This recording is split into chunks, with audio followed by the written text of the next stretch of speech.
अशी चिक मोत्याची माळ होती ग 30 तोळ्याची ग.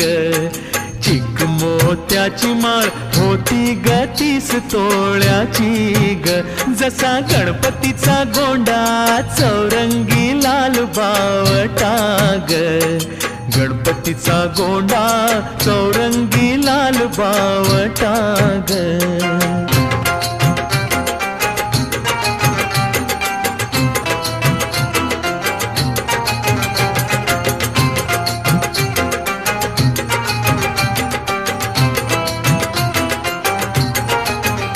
या चिकमाळेला रेशमी मौचार दोराग.